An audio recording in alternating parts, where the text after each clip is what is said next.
Hi friends, continuing to the chapter The Born Again. Neurosurgeon Norm Shelley as the reincarnation of Dr. John Elliston. Charles Dickinson reborn as J.K. Rowling. Norman Shelley is a world-famous neurosurgeon, inventor, writer and a specialist in the pain management. Norman is an inventor of an TENS unit, a device that discharges an electrical current through the skin which blocks the pain. He is also the inventor of an dorsal column stimulator, a subcutaneous device that has wires that are implanted next to the spinal cord, which discharges an electrical current to the block pain impulses in such a way that involves the severe and the intractable back pain. Dr. Shelley also is an inventor of an facet, a surgical procedure in which the new fibers are cut to reduce the pain coming from the joints and the back. Dr. Shelley is also considered as a father of an modern comprehensive pain programs, which involves the multidisciplinary approaches utilizing the psychologists as well as the physicians.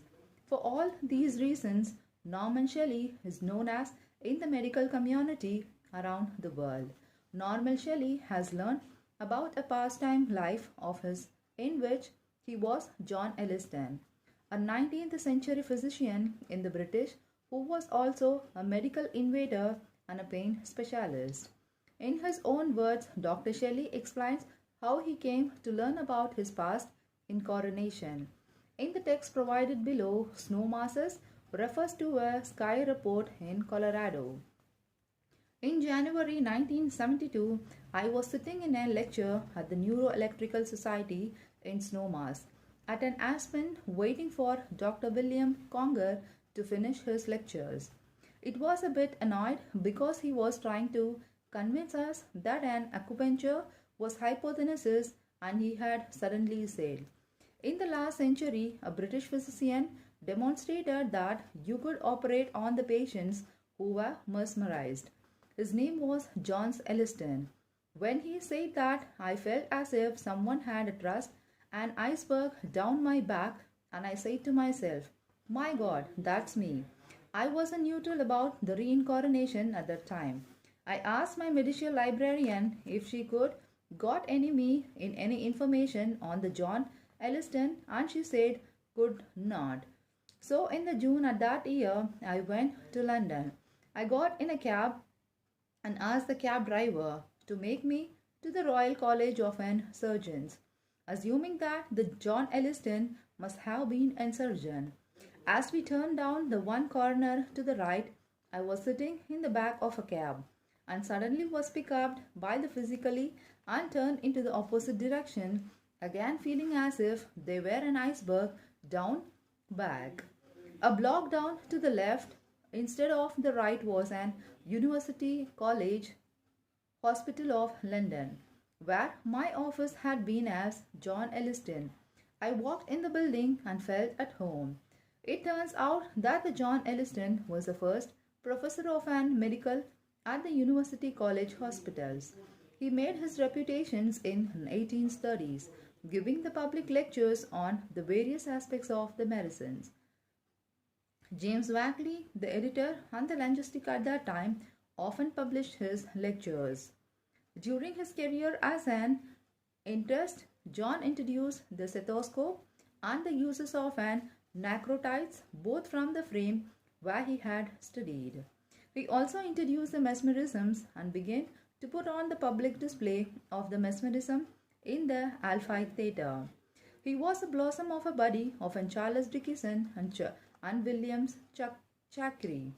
He taught that the Dickinson how to use the mesmerism on his hypochondriacal wife. Elliston was the first physician in London to give up the wearing sneakers. He had a striking back curly hair and walked with an congenital limbs. He also demonstrated that some of his patients who were placed in a mesmeric trance became a clairvoyant and easily made diagnosis. Elliston also inspired the James S. Daniel to do a large number of operations upon the mesmerized patients. Elias later wrote a book called as Natural and Mesmeric Clairvoyance and mentioned the Elliston uses of an hypotonic mesmerisms for including the clairvoyance. Eventually, Elliston was asked by the board of trustees to stop putting on the public displays of the mesmerisms. Elliston became angry and resigned. But for 12 years he continued publishing The Zoist, in which he recounted many aspects of an mesmerism, including well over 300 patients who were operated one by the another surgeons. When Elliston put the patient into a trance, eventually he was invited by the Royal College of Physicians to give the annual Haverance lectures because of his contribution to the medicines. He gave his lectures on the hypocrisy of a science in accepting the new thoughts. Now to the similarities in my own life. At the age of 9, everyone wear sneakers, but me. My mother tried to get me to a weaker sneaker, but me. To get me the weaker sneaker, and I would have a temper, torn it, and tear them apart. As a young child, perhaps 4 to 5, I wanted black curly hair so badly that I once went up to my aunt of mine and cut a lock of an black hair. When I was 16 and just leaving to the college, I was dyed my hair black, but I never did it more than once. I was just looked too much trouble.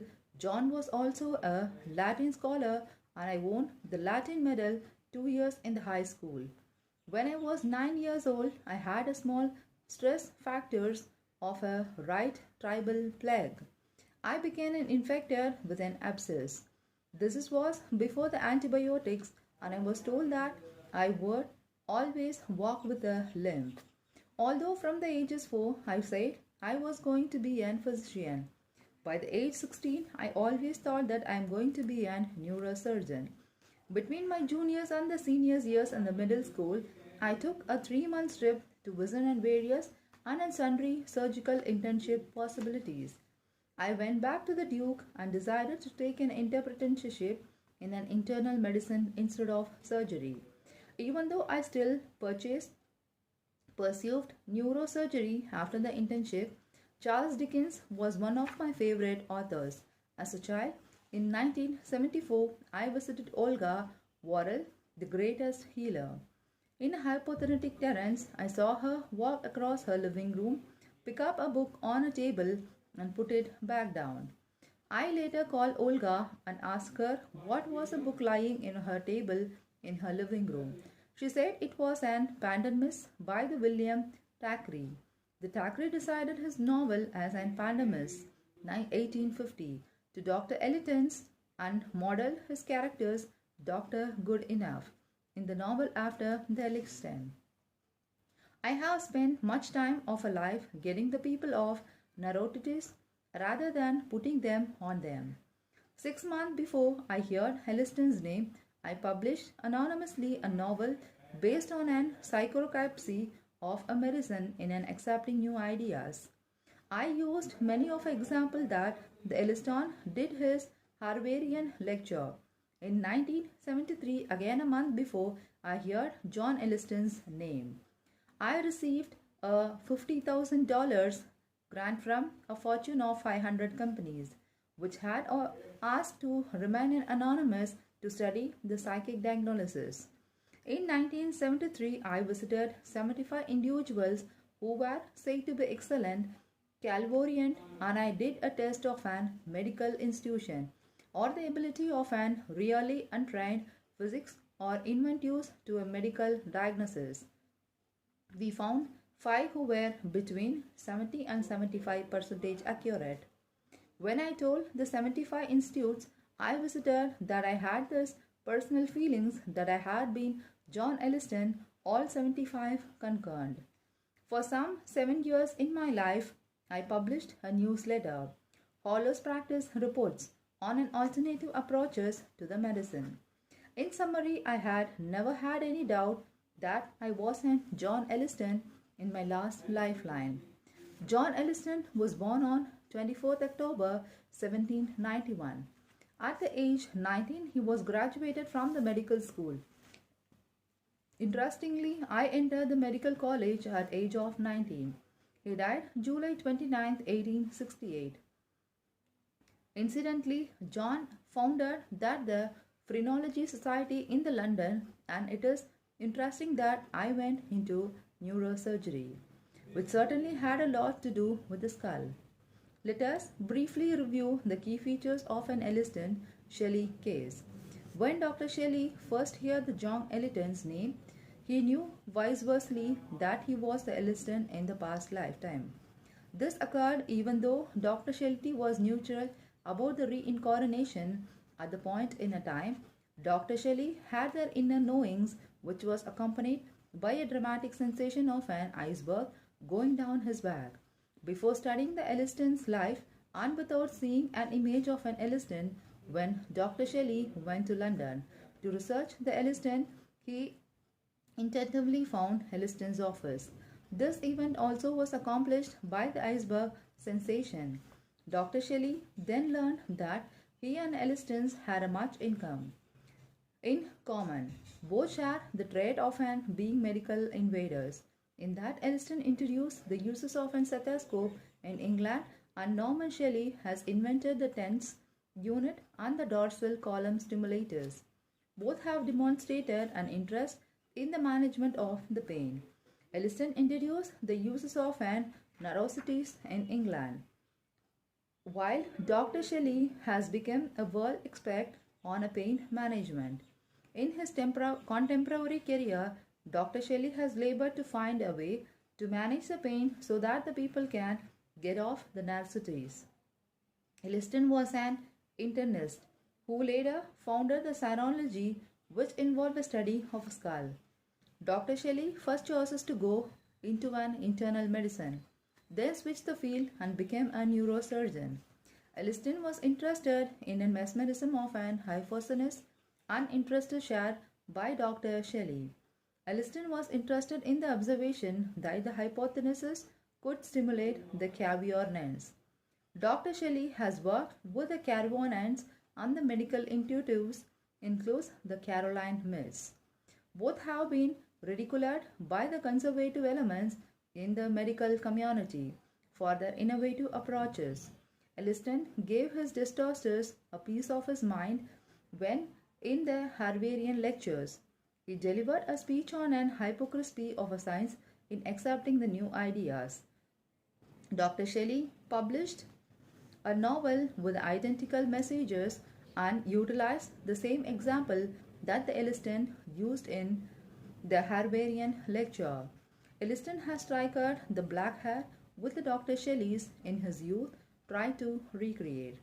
Elliston gave up wearing the sneakers, which were the pants they went down just below the knees. Dr. Shelley has a tartan when his mom tried to get him to wear the same dreaded piece of clothing. It is significant that when I first contacted Dr. Shelley in 2002, he was unaware that the facial features remain constant from the lifetime to lifetime.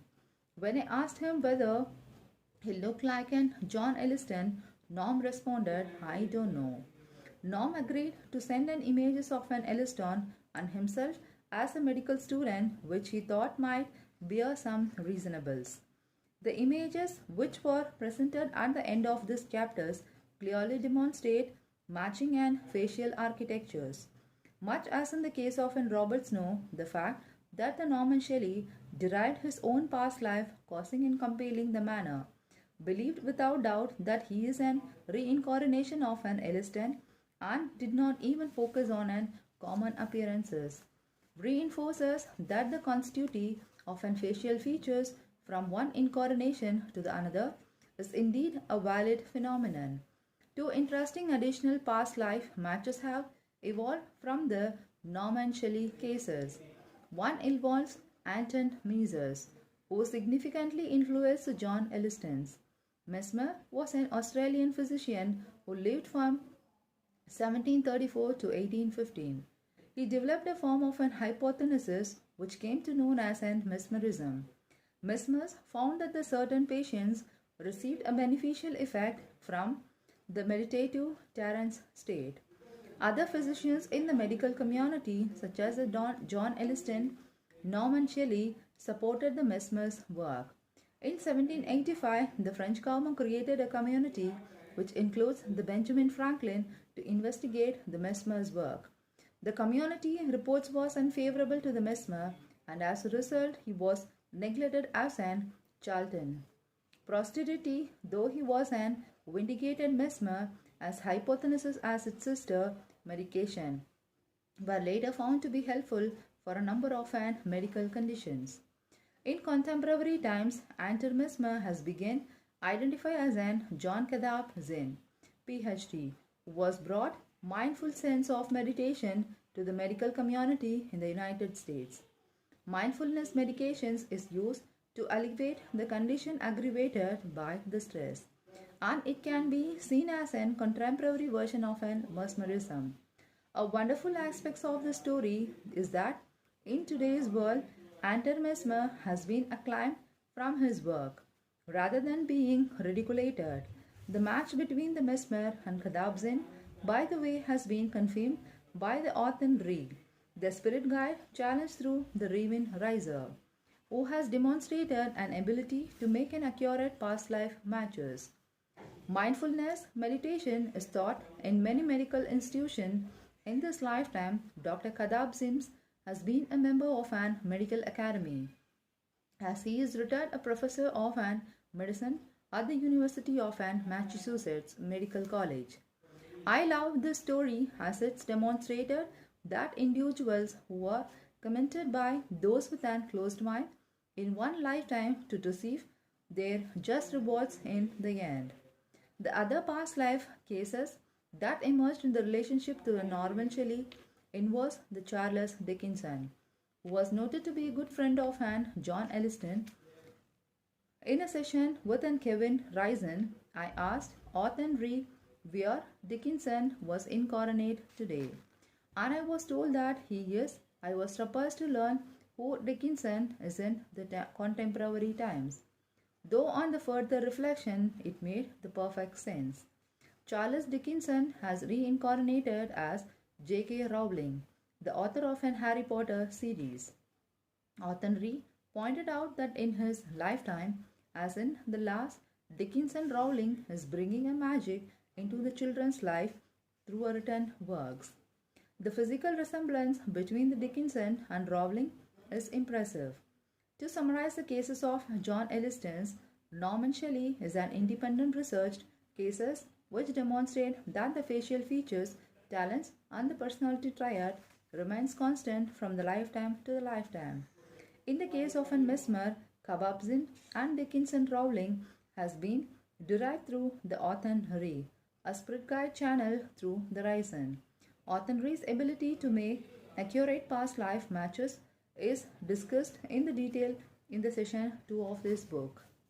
Life of an US diplomatist, Vannie Peterson, and his relationship with Maitreya and Sai Baba. Vannie Peterson is recently retired career as diplomatist who served the United States for 32 years. For the past 17 years of his career, Mr. Peterson derived the Fulbright Scholarship Program based in the Washington, D.C., but which is administered through the US embassies throughout the world. Most recently, as a part of his work at Fulbright, Mr. Peterson worked directly with the Senate, John Kerry, on an humanitarian project in the Vietnam. Mr. Peterson started his international services in the Peace Corps, where he founded the extremely successful SOS program in Brazil, a privately funded venture which provided aid to the very poorest citizen of the country.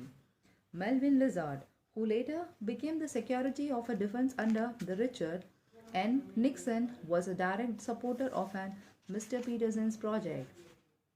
At the end of these Peace Corps tours of dirty beauty, Peterson was approached by the American ambassadors in the Brazil, who was asked him to become a career diplomat and not to serve in the embassy in the Rio de Janeiro.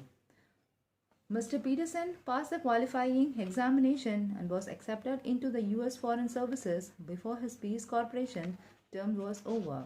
For the next 13 years, he served in the various diplomatic capacities in the Latin America, Southeast Asia, and finally Africa. Mr. Peterson returned to the Washington, where he was awarded the directorship of an Fulbright Scholarship Program, a position he held for 17 years. In the course of his career, Mr. Peterson had a Thanksgiving dinner with Robert F. Kennedy and his wife Ethel. He had a private meeting with the President Richard M. Nixon, and he met the President John F. Kennedy and Lyndon Baines Johnson. In addition to being an retired U.S. diplomat of an distinction, Mr. Peterson is also a very spiritually evolved human being. He had led a transformation meditation group for many years and is the author of the book Extraordinary Times, Extraordinary Beings, in which Mr. Peterson described that his direct encounters with the spiritual masters, such as Maitreya, a spirit of being working to help the humanity evolve. Maitreya, by the way, does not have a physical body in the sense that you and I have a bodies. Rather, Maitreya is a spirit being like an Athanri who is able to manifest himself in a light body, which appears very real to those who sees him. The British author and the artist Benjamin Chakrami has written several volumes of an Maitri, and it was an Cream who intimated the transmissions meditation program where the energies from the master of an spiritual plane are transmitted to the participants. Interestingly, author Re, the spirit being challenged through the Kevil Ryzen, who has solved the many reincarnation cases presented in the Born Again and written of an revolutionaries, is familiar and respectable for the Maitreya. Author Re had explained that all the great spiritual beings such as the Muhammad, Buddha, Moses, Jesus, Hindu masters, and Maitreya all work together with a common purpose to help the humanity evolve the spirituality. We will now examine the three past life of an Mr. Peterson, which he discovered on his own with a little help from his spiritual master Maitreya. Evidence of an reincarnation and its impact on society and the religion. About the turn of an millennium, multiple independently researched the reincarnation causes have emerged. While revealed that from the lifetime to the lifetime, people have some facial features, personality triad, passion, talent, and even an linguistic writing style. The most compelling cases are those in which the children have an spontaneous memories of a past lifetime that can be factually verified. Recently in the United States, such cases was featured on a national television. In 2005, a reincarnation cases involved a little boy named as James who remembered dying as a fighter aircraft pilot in the World War II. Was aired on an ABC Primetime, a popular television news program. The parents have called on an Carol Bowman, an reincarnation researchers who specializes in this case involving the children, to help with their son who was experiencing the nightmares regarding the crashes. Through the information given to his parents, Bruce and Andrea, his father was unable to validate his son's past life as U.S. aircraft carrier. His name is pilot James Houston. And when the little James was reunited with the Houston, surviving the sister based on an information that only James Houston could have known. The sister accepted the little James as the reincarnation of her deceased brother. Another case that Carol Bowman, author of an children's past life cities, involves a little boy in India named Tinu Singh, who had clear memories of a past lifetime in Agra, in which his name was Suresh Verma. He recalled that he had a wife named Uma and two children. When he was reunited with his past life, he identified the family members, gave details of Suresh Verma's life that were validated, and thus Tinu was accepted by Verma's family. as an reincarnation of Suresh. This case was also aired on 40 Minutes on BBC program in 1990 and was recently featured in an Reincarnation International published from the London. Another case that involved the childhood memories is that the Barbaro Carolyn, who since she was a little girl remembered her lifetime as an Annie Frank. The Frank Carolyn case has an enormous significance from a sociological point of view, as Annie Frank wasn't precociated as a Jew, while the Barbaro was born in a Christian family. This case will be presented in detail later on. This book is divided into three sessions. The first involved the independently researched incarnation cases, which demonstrate the common principles of an reincarnation, such as the observation that the facial features stay the same for one incarnation to the another. The second sessions involve the Western case solved through an Kevin Raisin, a world famous transmedian who is featured in the three of an Shirley MacLaine books. A trance medium works by going into an meditative state or trance, which allows the spirit being to speak through him. In doing an reincarnation research, I found through a Kevin channel in an Egyptian spirit guide named Othan Re, who demonstrated the ability to make what I access to be accurate past life identifications.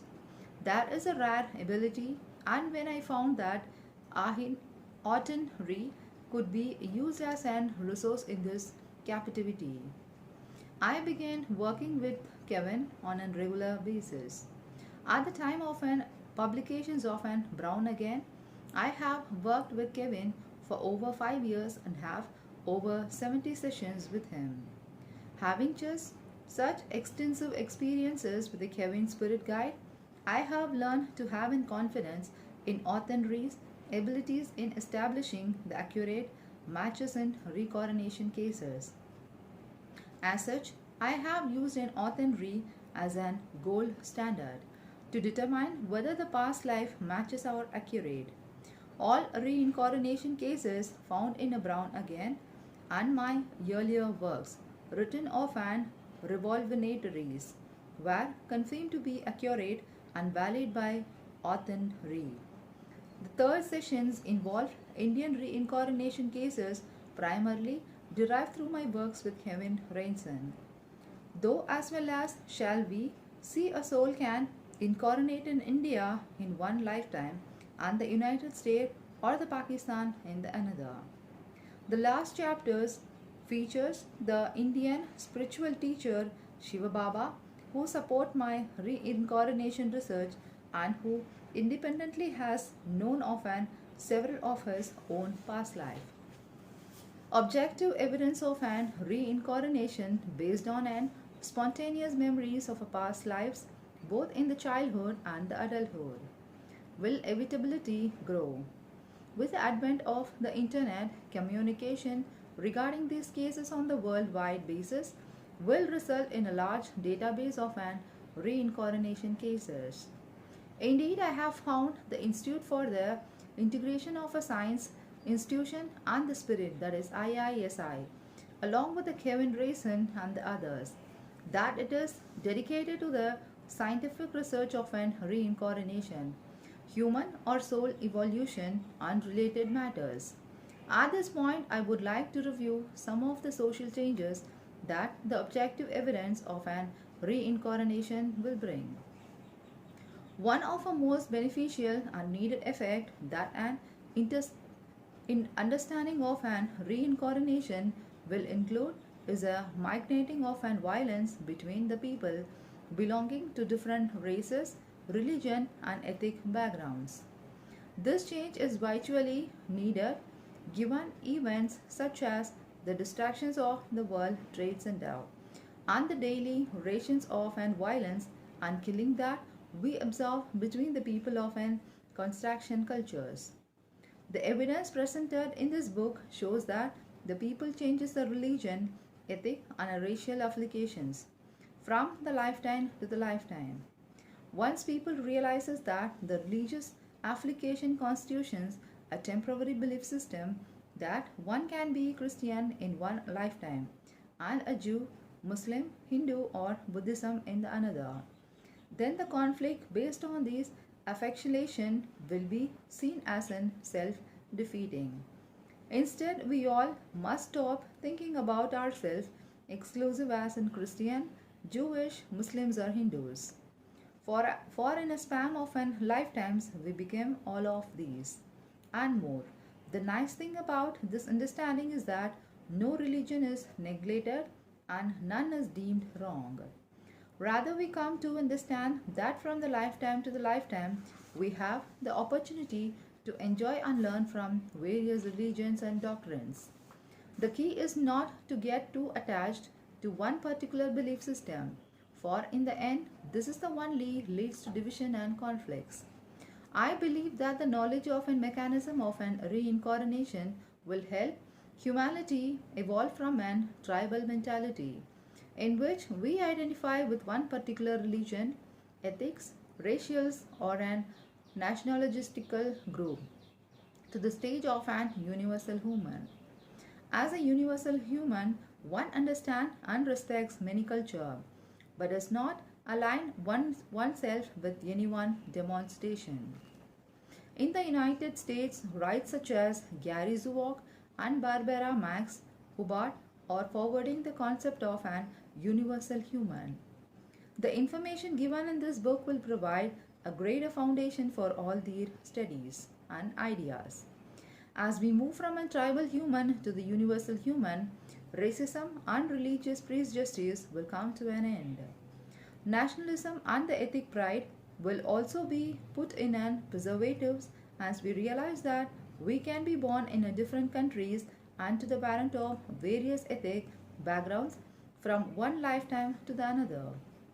When people realizes that one can be white in one lifetime and black or Asian in another, racial prejudice will also dissolve. Diverse religions will adopt a more universal set of an teaching as spirituality becomes more scientific in nature based on an observation and objective data. Indeed, spirituality will eventually move from the domain of an belief to the realism of the science. Religious organization will still remain important as we will still need a place to concentrate and workshop the God connectivity. It is just an collective of an conflicts and a war will be diminished, individual violent behavior and a crime will be curtailed. This premises is based on two principles. One is that the people will understand karma as an relative. We will know that we will do this with return to us in their time. This will create a change in an behavior in those who have been at the stake, as well as those who belong to the organized religion. Currently, religious doctrine teaches that the wrong action can be absorbed or forgiven by the one particular region, authorities, and one particular God. This reduces the motivation to behave in a proper manner. Evidence of an reincarnation will bring the realization that we are responsible for our action and that is in subsequent lifetime. We will be subject to the same action that we create in the lifetime. If we scorn someone in this lifetime, we will be the object of a scorn in the another. If we kill someone in another lifetime, we will have to experience the suffering that our action caused. If we express a tolerance and the companion, these things will come back to us too. With this understanding, every action that has the potential to harm others will be more carefully weighted. Some will say that in culture that the embarrassed reincarnation crime still exists. I counter this with that the argument that there is a big difference in believing in an reincarnation and knowing that reincarnation is a way through the human soul evolves. When you absolutely know that reincarnation and karmas are real, then commuting a crime is likely, proposively placing your hand into an rotating furnace. Another reason why the violence will be curtailed, curtailed is that the people will realize that they can bring with them in further lifetimes knowledge and the skills learned in this lifetime. This is especially important for those who born in the poverty or the other disadvantages. For those born with this little, for those who feel shortchanged in their life, crime may seem like the only way out. This is particularly true in an American culture where the materialism run rampant and the dispensary between those who have and those who have not in and greater than the ever. Given a situation of an inequality, those who perpetrate crimes may see their actions as an retribution for being placed in unfair circumstances and as an remedy for the hopelessness. Evidences present in this book shows that from the lifetime to the lifetime we pick up where we have left off, that we bring with our skills and abilities that we have earned in a previous lifetime. We will see that the individual can return to the life, complete to a job, or to bring to the frictions a goal which was initiated in the prior lifetime. This can bring a hope to those caught in an unfortunate circumstances. Someone who fight opportunities blocked in this lifetime can plan and invest for an subsequent lifetimes. One can begin studying, learning, and practicing in this incarnation in the preparation for the next. For example, if you want to become a great musician, then put that desire into the practice today. In a future incarnation, you will be able to bring forth talent earned in the past. If you want to be wealthy, study finance and invest today. And you will bring the business outcome with you and your lifetime. If you want to be a great musician, practice your interest, instruments, and study the compensation today so that the talent can emerge on another marrow. Knowing that the effort expanded in this lifetime will be rewarded in another will bring a hope to those in desire. Combination word hunger and the poverty will become a more pressing concerns of each individual on the planets. This will occur due to the two realizations. First of all, we will comprehend that we return to a world that we helped to create. We are responsible for the condition that we will live under in the future incarnation. From the point of view of an self-interest, the knowledge that we may be reborn someday in an improved land will motivate those in developed countries to share in resources with the poorer countries. Citizens of developed countries will feel a greater need to help the poor nation in implementing the infrastructures and economic policies that will ensure the basic needs of the population are met. Our attitude towards the third world debate will change as we become more concerned about the plight of a poor. Secondly, from a spiritual perspective, people will realize that the amount in one bank's account at the time of a death means nothing in the eyes of God. Rather, the good karma is based on what we have done during our lifetime to help our fellow men. With a better understanding of karma, the rich will care more about the alleviating the suffering of those who have not. Collectively, we will invest more of our time, energy, money, and creativity on devising the way to make the world a better place for those born in an unfortunate circumstances. We will be less motivated to put our resources in a bigger houses, fancier cars, jewelry, and the tricklets, sport teams, and the violent games. Instead, we will have a desire to improve the conditions of our life for the collective. Knowledge of a reincarnation will change what we value, and a desire will emerge to pursue those things that count for an spiritual point of view. Protecting the environment will become a more pressing concern as the people realizes that they will have to return to the planet Earth, our terrestrial home, many times in the future. People will realize that in an subsequent lifetimes they themselves will have to deal with an environmental problem created today. Profit will no longer take an passenger over protecting the environment. For people who realize that everything they do is taking in an account, and then the crimes against the earth have an karmic toll too. Relationship between the family members, friends, and the event force will be enchanted. As a people who realize that we return to the life in a group, that we return to the earth with those who have been known before. Those with whom we have a conflicts in one lifetime, we will meet them again in the another. Our bitterness enemy may come back to us, a family member or the co-worker, so that we may have another opportunity to truly know the other person and have a chance for a resolution of a conflict to occur. As such, a greater effort will be made to understand one another in our present incarnations. We will learn to have intolerance for those with the opposing views and the differing values in life. Loving relationship will be organized as more a previously commodity than the money or the gold. Organized religion and the acceptance of an reincarnations. It will be interesting to see how an organized religion responds to the mountain evidence of an reincarnation that is streaming into the world. Religious authorities will have the two opinions to integrate the reincarnation into their doctrine or to reject it.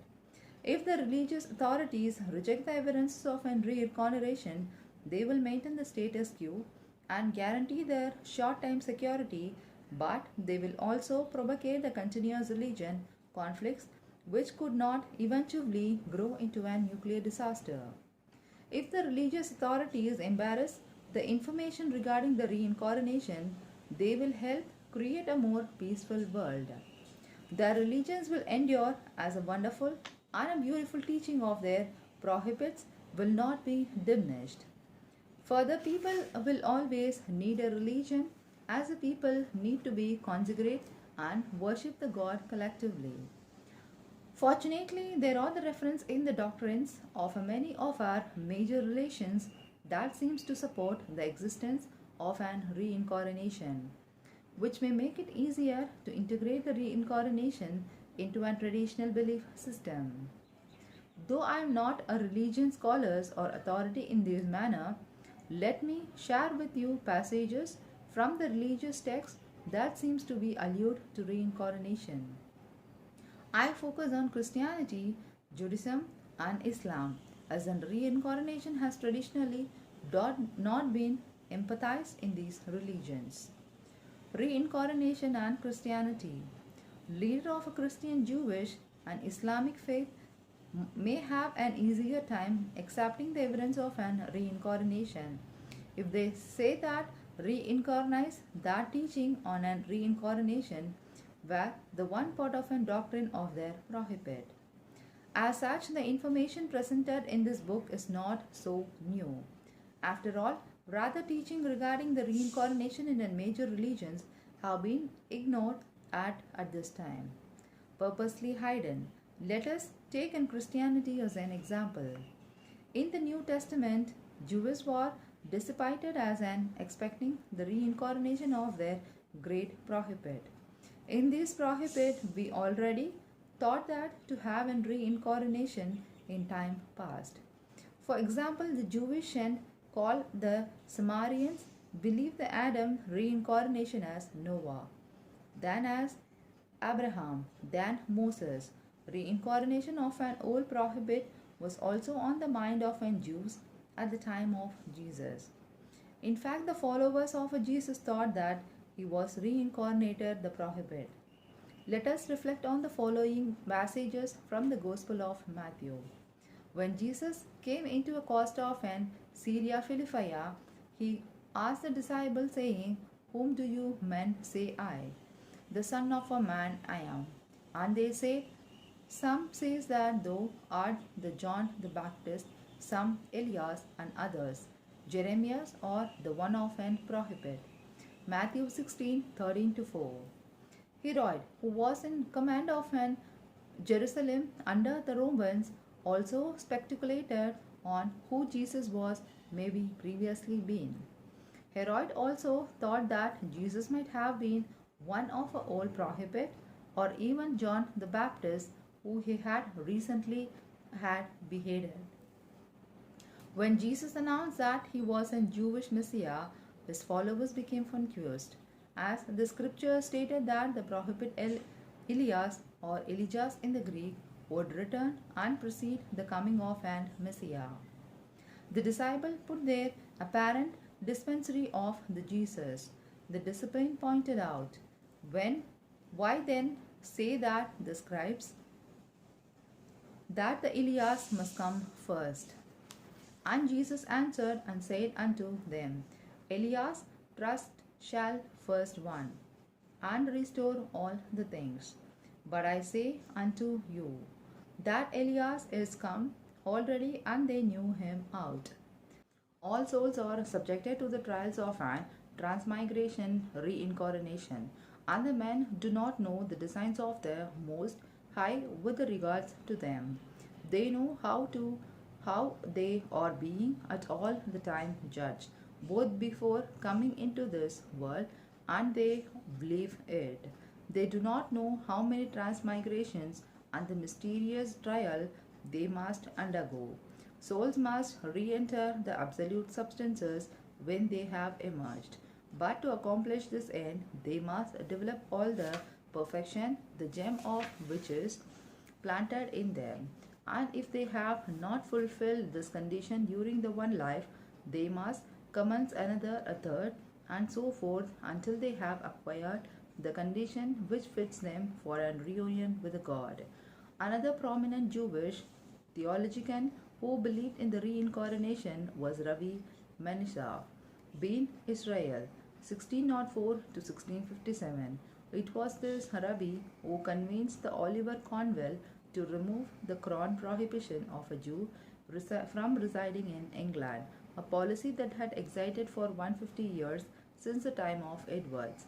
1. In his book Nizmat Hayan, Rabbi Manish has been Israel wrote, the belief or the doctrine of an transmigration of a soul is a firm and infallible dogma accepted by the whole assemblages of our churches with one accord, so that there is none of to be found who would dare to deny it. Indeed, there are a great number of sages in an Israel who hold firm to this doctrine, so that they made it as dogma, a fundamental point of our religion. We are therefore in a duty bound to obey and to accept this dogma with an exclamation, as the truth of it had been inconvincingly demonstrated by the Johar and all the books of an Kabbalist. Reincarnation and Islam. Reincarnation is also included in the teaching of Islam, a religion founded by the Prophet Muhammad. Muhammad was born in 570 AD into a prominent family that serves as a caretaker of the holy site of Mecca, which the tradition holds was built by Abraham. Muhammad married his employer, a businesswoman named Khatija. Muhammad was 25 and Khatija was 40. Islam holy text in Quran, which means that racial or reading. In the essence that the Quran is challenged work, transmitted from the God through the Muhammad. Muhammad's first revolution occurred when he was 40 years old in 16 AD. He had become recorded verses which over the time became the Quran. As the spiritual movements grew, Muhammad and his followers became the subject of the prescriptions and they had to flee Mecca in 622 AD. Taking a refuge in Medina, Muhammad was a warrior as well as a prophet and led his people into a battle many times. Eventually, Muhammad brought his followers back to Mecca, today's shrine of Islam. There are several references in the Quran that refers to the reincarnation. Let us review a few of these passages. And when his body falleth off altogether as an old fish gel, his soul doth well by realizing, and formeth a new one instead. The person of a man is only a mask which the soul foldeth on for a reason. It's weareth its proper time, and then it's cast off, and another is born in its stead. God generates being and sends them back over and over again till they return to Him. How can you make an denial of Allah who made you live again when you died? Will make you dead again and alive again until you finally return to Him. God is the one who created you all, then provided your substances, then will cause you to die, they will bring you to the life. Surely it is the God who splits the seeds and the stones, bringing the living from the dead. And it is the God who brings the dead from living. I tell you of a truth, that is the Spirit which now have affinity shall be a kindred together. Altogether, they all met in a new person and the names. This last verse is of one of my favorites as it alludes to the existence of an soul groups. People who are connected emotionally and by the karma return to the life with those they have known before. This is an observation I have made in my research in addition to the passage of an reincarnation. The Quran also have a references to the karma. God does not compel a soul to do what is beyond its capacity. It gets what it has yearned and is responsible for what it is deserves. Every soul will be brought face to face with the good that it has done and with the evil it has done. And we will set up the scales of injustice for the day of reckoning. And no souls have been wrong in anything, and be in the weight of mustard seeds. We will bring it forth, and we are well able to take the accounts. For we will give the life to the dead, and we record what they have sent before and what they have left after them. And we have taken an account of all the things. The Quran has in wonderful passages that makes one things in the terms of an universal human. Religious application is minimized and one's below is deemed more important. Consider the following revisers indeed, be the Muslim, Jews, Sabians, or Christian, those who believe in a God and final day and who do not good have nothing to fear, and they will not grieve. Muhammad cautions against the exclusive Nasri religious practices, which has his day was aimed at the Christian churches. Muhammad pointed was that the God should be the central theme in the person's life, not the messenger or the prophet who conveyed the gods first. The book in these passages refers to the Bible. People of a book do not go to excess in your religion. Do not say of a God anything but the truth. The Messiah, Jesus the son of Mary, was a only an envoy of a God, and a word of a God be wasted on Mary, and a spirit of God. Jalaluddin Rumi, 1207 to 1273, was a great Islamic and a Sufi poet. Sufis are considered the exotic holders of an Islamic wisdom, much as a Kabbalist or regarded as a holders for the hidden wisdoms of Judaism. Rumi wrote, like grasses I have grown over and over again. I passed out of a mineral form and lived as a plant. From the plant I was lifted up to be an animal. Then I put away the animal form and took an human shape. Why should I fear that if I die I shall be lost? For passing the human form I shall attain the flaming looks and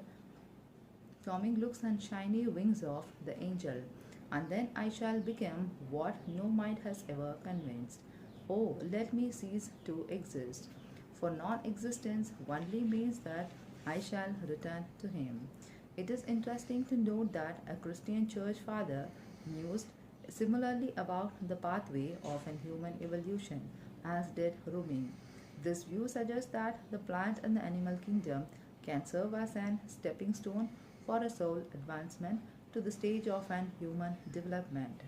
Let us compare the following quotation from the Christian church's Father Sinus, Bishop of Proto-Matrix, 370 to 430 AD. From this treatise on a dreams, psychology speaks of a soul being prepared by a course of an transmigrators. When the first it comes down to the earth, that is the soul, embarks on the animal spirit as on the boat, and through it both brought it contact with the matter. In these passages of an Islamic poet, Rumi, and the Christian father, Sinuses, the common theme of an human evolution through the repeated incarnation is hypothesized and voiced. Galileo and a dialogue on a new world system. It will be interesting to see how organized religions react to the evidence of reincarnation that is coming into the world today. Religion authorities have the option of refuting the information or being open to the possibilities that there may be some validity to the reincarnation cases that are emerging. In this content, it would like to raise another historical example, that of a scientific and the astronomer Galileo. Galileo was interested in the motion of an tides and found that the tidal motion fits best with the theories of an Nicholas 1473 to 1543. Copernicus proposed that the earth orbited the sun. This view was in opposition to the belief that the earth was the center of the universe, which was the cosmology sanctioned by the Roman Catholic Church. Galileo's study of a motion of an ocean indicated that the Copernicus was correct and that the old understanding of reality was fond. In 1624, Galileo wrote a dialogue of the tides, which the censor of a Roman Catholic Church licensed, though they changed the title of a dialogue on the two chief of world system. Though the dialogue on the two chief of world system was published in 1632 with the approval of a church censor, Galileo was ordered to appear in the Rome to stand trial for the grave suspension of the heresy. The Roman Catholic Church, it turned out, didn't like the worldview proposed by the Copernicus and Galileo, which placed the sun in the center of our solar system, with the earth orbiting the sun. The church forced Galileo to reason his theory that the sun stood at the center of the solar system and sentenced him to the life imprisonment, to the future humiliate him, and to maintain the control of an belief system. The Roman Catholic Church ordered that the Galileo's prison and sentence be announced in every universities, and thus his dialogue on the two chief world system be burned. Barbaro Carlin on good. But the more people there were who believed in the goods and in the good force within themselves, the greater the possibility of keeping the evil under control if only they could believe in God. And in the presence of the inner forces, many unhappy people would be able to fight their way from the darkness. Most people on the earth were not yet aware that they could find the good forces within themselves and that it could help them if they do not only sort it out. In closings, Annie Frank believed in goodness in the face of evil and the persecutions. In the persons of Barbaro Carlin, we hear the voice of an Anne in an wiser form. Barbaro had to integrate Annie's death at an Belsen concentration camp. If we accept that Barbaro as an reincarnation of Annie, then Annie returns with a paginated message that evil cannot kill the spirit and that the spirit has no particular religious, ethics or racial ties. Barbaro was raised as a Christian in his lifetime, whereas Annie was perceived as a Jew. Reflected that if only a few decades ago the German people knew that a person could be born Jewish in the one lifetime and the Christian in the another, that the Holocaust could never have happened. Those who may object to Barbaro's story because it is a thought to diminish the horror of the Holocaust miss the most important point, that the spirit does not die and that by the grace of a God, the soul, so loved and accommodated, walks once again on the earth. Let us not dismiss this glory. In addition, let us acknowledge that the knowledge that the Annie Frank had reincarnated into a different religion, that one can change the religion, racial and the ethic affiliations from the lifetime to lifetime, can prevent a future holocaust from occurring. I will cite on one last quotation from the Annie Frank's diary, which refers to the preservations of an Jewish faith and the people.